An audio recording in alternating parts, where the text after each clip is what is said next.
5 things I wish someone told me when I first started collecting watches. Today, we're going to talk about 5 different things. If I knew when I started collecting watches, it would have made things a little bit easier. These 5 pieces of advice I think can go for almost any collector, and I practice what I preach. All the things I'm about to tell you are things that I practice myself. So without further ado, let's get into my list of 5 things I wish I knew when I first started collecting. Something that I definitely practice is I never service my watches. I've made videos about this and I get a lot of positive comments, but I also get a lot of negative comments. I have a lot of advice when it comes to servicing your watches, and that advice is to do absolutely nothing until your watch breaks. In the past, the recommended service interval was around 2 years for your luxury Swiss watch. However, nowadays it's more like 10. With that even being said, I still think you should never service your watches unless that service is included within your warranty period and you are allowed to service it for free. I would not service any of my watches, and let me give you the logic behind it. I will link a video that I made where I talked about this in great detail, but I'll give you the idea here really quickly.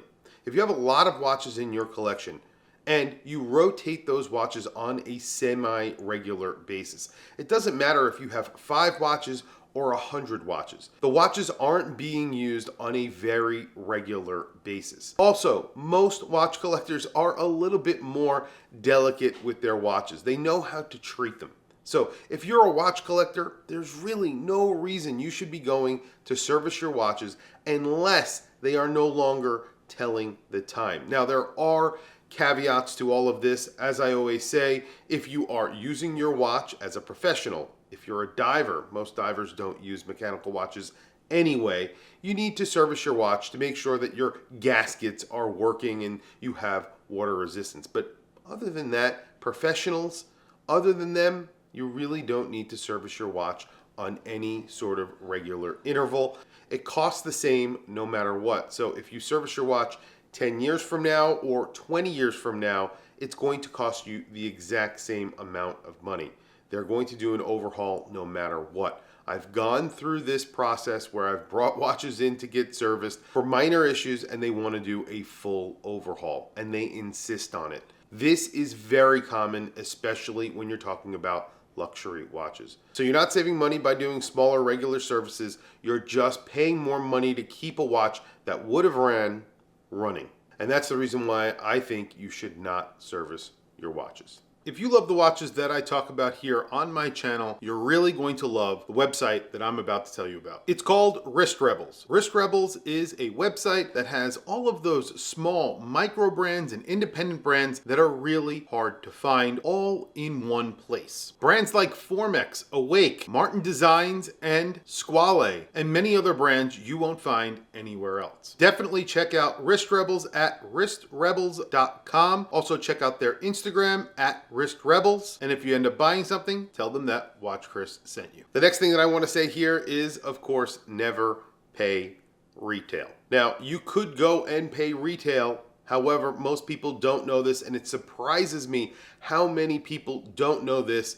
You could haggle at retail and get 10, 15, or 20% off the price of a watch. In some cases, you can get even deeper discounts than that at retail. So that's walking into an AD and buying it directly from the AD for a discount on most brands. And that was the case for a very, very long time, up until recently for even Rolex. You were able to haggle on Rolex prices at new. But if you're like me and you want an even deeper discount, it's the gray market that is the place to go. And I'm saying new watches at the gray market. There are plenty of online retailers who sell gray market new watches that come with a non-manufacturer's warranty. So if you're looking to save money but you want to buy new, the gray market is a great place to buy a new watch that is new with box and papers, brand new, never worn,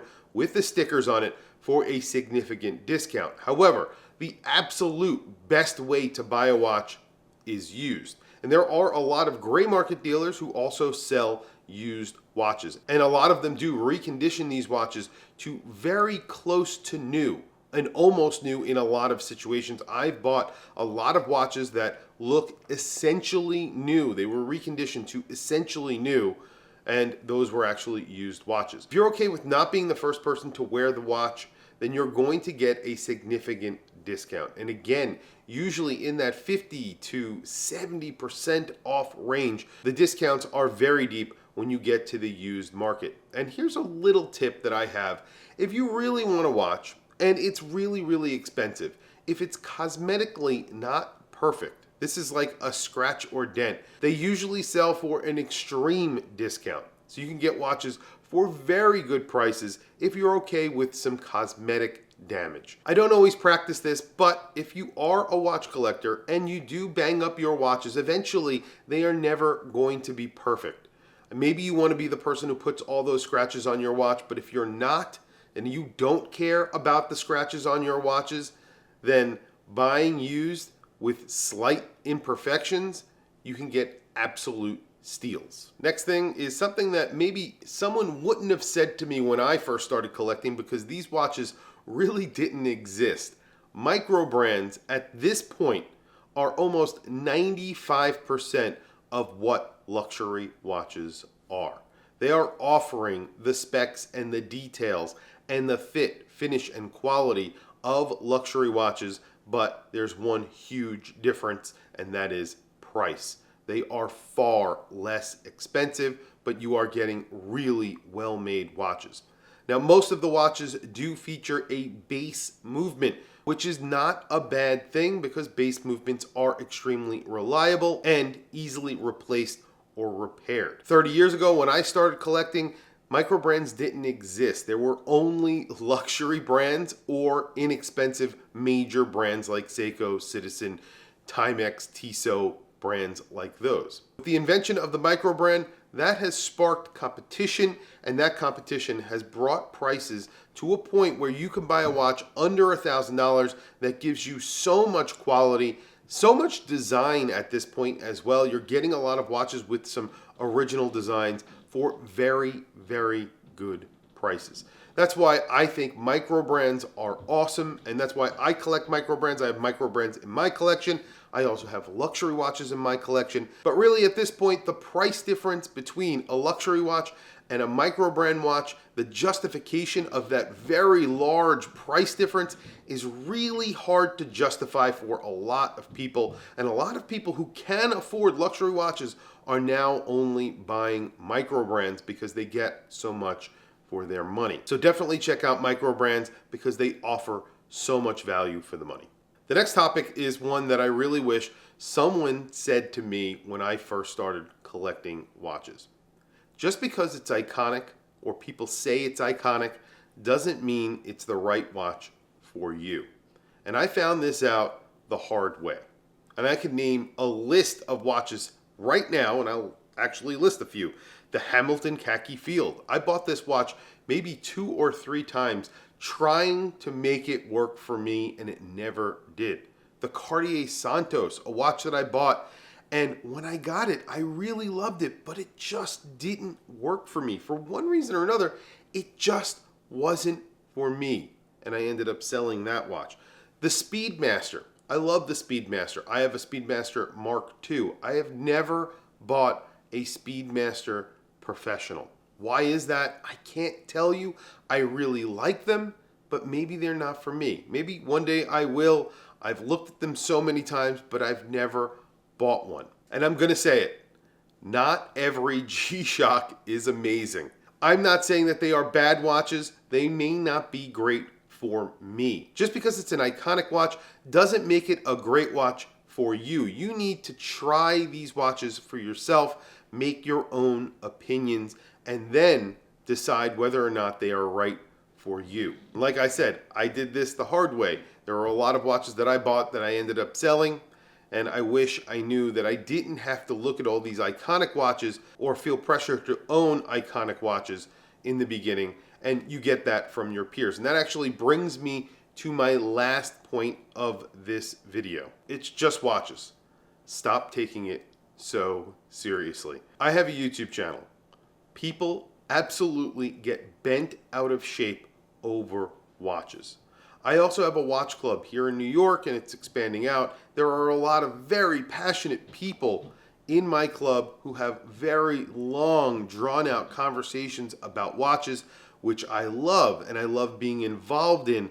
But some people take it to a new level and get upset. And I think people should never get upset about watches, and you should never get upset about other people's opinions about watches. They are just watches. They are just objects that you put on your wrist that you use to tell time sometimes. Like I've said in other videos, most people don't even use their wristwatches for time telling anymore. Most people are just using their cell phones, and there's clocks everywhere you go. So these are really insignificant, unimportant items that we put on our wrist that, yes, we obsess over. But that obsession should end at anger. You should not get angry at anyone or talk bad about anyone when it comes to watches. It's really not that serious. It's a fun hobby that we all love. It's a passion, but it shouldn't be that serious. Getting serious over anything, getting passionate is not a bad thing. I just don't think you should get angry.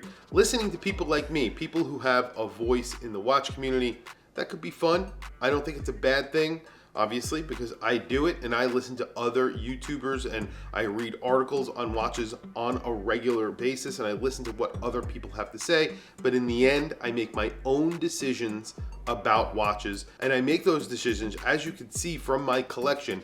I don't really listen to anybody else's influence when it comes to what I like. I buy what I like, and that is it. If I like it, then it's for me. It doesn't mean it has to be for you. I'm here to show you watches, and that's primarily my job.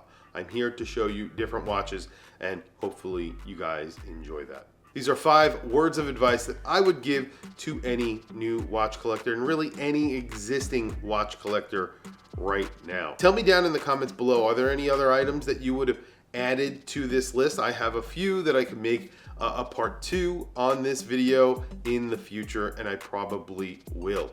Tell me what you guys think down in the comments below. Give me some advice down in the comments below. I am very open to that, and obviously, let's keep it civil. Let's not fight. If you like to service your watch every year, don't get mad at me for saying not to service your watch.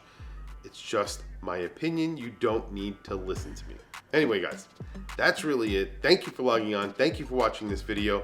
Please don't forget to like, subscribe, hit that bell icon.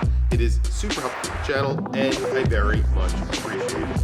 But that's really it. I'll catch you guys in the next video.